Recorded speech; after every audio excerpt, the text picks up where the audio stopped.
Salut! Mulțumesc, mulțumesc! Nu știu ce spirit de observație aveți voi aici, dar eu am o condiție, sunt mai înalt. Prietenii reali îmi zic Nănou, prietenii imaginari Pantera. Eu cred că e înalt. Eu nu cred. Eu nici nu pot să-mi imaginez cum cineva e înalt. Problema e atunci când ești înalt e că foarte multă lume spune doar întrebări idiote. Eu, de exemplu, am ajuns ca toți oamenii care mă întreabă cum e vremea acolo sus, considerau automat că sunt cerul de oameni care se uită la Insula Iubirii, de mai multe ori la același episod, ca să-l înțeleagă, și dau share pe Facebook la fă testul ăsta și află ce tip de pâine ești. M-a întrebat un băiat odată dacă noi ăștia înalți avem un club al nostru, i-am zis că da, și când ne întâlnim, dacă întârzi vreunul dintre noi, doar ne uităm în zare, vedem dacă e pe drum sau nici n-a plecat de acasă. Eu nu prea înțeleg glumele astea. În sala ședinței avem 2 tablouri către care ne ieșim jurămintele. Unul cu Ghiță Mureșan, celălalt cu Păsări Lăslungilă. Sunt așa înalt că prietenii m-au luat la Antold doar ca să știe un să întoarcă după ce și-au o bere la bar. I like it. I like this. Mă cam deranjează faptul ăsta că sunt înalt, după cum v-ați dat seama, dar cel mai tare mă deranjează babele care mănâncă înghețat în public. Da, vreau și eu. Nu știu dacă le-ați observat.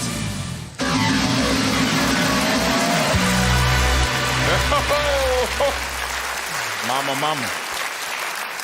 Mă deranjează foarte tare babele care mănâncă înghețat în public. Cred că ar trebui să fie o limită de vârstă pentru asta. Oricum, ca babă, ești deranjantă vizual dacă mănânci orice. Dacă mănânci înghețată, ești și vagabond un pic. Îți place să instigi.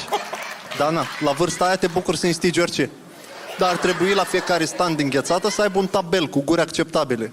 Dacă ai buzile Antoniei, recomanda să mănânci câte 2 odată. Dar dacă ai gura bună numai de pupa moaște, ia doar la pachet. Mai e și de ciocolată. Eu și consider că doar copiii din familie cu bani au bunici, copiii normali au mamaie și tataie. În primul rând, cuvântul folosit, dacă vă gândiți puțin, mamaie, tataie sunt derivate la mamă, tată, reprezintă niște extensii ale lor. Când bunici, de unde vine cuvântul ăsta? De la bun, bună, ok, știu. Dar să fim serioși, normal că sunt buni când îți dau câte 5 milioane de colind. Fără măcar să-l cânti. Un copil care merge la mamaia și tataia abia așteaptă să mănânce ce îi face mamaia, să joace, nu știu, table cu tataia. Unul care merge la bunici, nu merge, îi sună cu FaceTime. Plus că bunicile și proaste, știți doar din povești.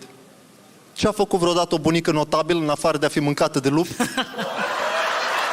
Mâncată de lup și un de lemn, atât. Singurele lor realizări. Un de lemn fiind și cel mai penal cuvânt vreodată. Să și ulei în mătii. Un de lemn e sperma lui Pinocchio. Da. Ca să...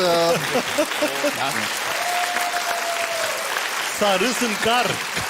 Da? Ca să nu vă las cu gândul ăsta cu ce ejaculează Pinocchio, o să vă spun o poveste de când mergeam la birou, de mult înainte de pandemie. A venit un coleg la mine la birou și mi-a spus dacă pot să trec pe la el la birou ca să-l ajut cu ceva. Eu i-am răspuns, te ajut dacă e, și nu m-am mai dus niciodată să-l ajut. Și am realizat puterea acestei expresii, dacă e. E foarte utilă. Mai ales în relații, vă recomand. Îți lași mereu o portiță deschisă la sfârșitul oricărui răspuns. De exemplu, dacă ea te întreabă, vrei să mergem la mama în weekend? Mergem, dacă e. Vrei să ieșim colega mea și soțul ei? Ieșim, dacă e. Crezi că relația noastră e o relație serioasă? E, dacă e. Tot așa. E foarte util. Singurul risc e să nu cumva să fii întrebat dacă e ce. Atunci te cam blochezi. De exemplu, dacă ea te întreabă, vrei să facem revelionul cu prietenii mei? Tu o să fii, facem dacă e ce, eroare. Te-ai blocat. N-ai cum să-i răspunzi sincer. Să-i răspunzi sincer ar însemna să-i spui dacă e ca toți prietenii mei să facă pojar, dar negru să facă pojar, eu o să fac pojar, atunci poate fac revelionul cu prietenii tăi. Dar nu poți să-i spui asta pentru că o să superi. Și ca să nu se supere, o să încerci să inventezi ceva pe loc și o să fii, dacă e să... Mai fim împreună până la Revelion? Da! Și tot nu mulțumește nici răspunsul ăsta. Și mie, iar, e o expresie foarte interesantă, și mie e treapta dintre nimic și te rog. E cea mai mică formă de politețe vreodată. Toți cerșetorii spun, dă și mie un leu. Niciunul nu spune, dă un leu, ar mai fi cerșetorie, ar fi bullying. Și niciunul nu spune, dă un leu, te rog.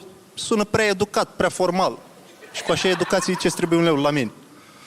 Dar în relații, în schimb, e mult mai dificil de folosit și mie, că să poate sca foarte, foarte ușor confuzii. De exemplu, dacă ți întrebi prietena, îmi faci și mie o...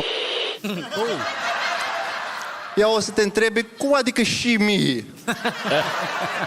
Adică după atâtea făcute, vrei să-ți faci ție una? Asta mă întreb, nu? Și nu vrei să treci prin toată cearta asta, să te chinui să explici că nu la asta te-ai referit. Oricum, ești sigur că e foarte bună la asta, chiar dacă n-am mai făcut-o niciodată. Și oricum toate astea, ca la sfârșit răspunsul ei să fie, îți fac, dacă e.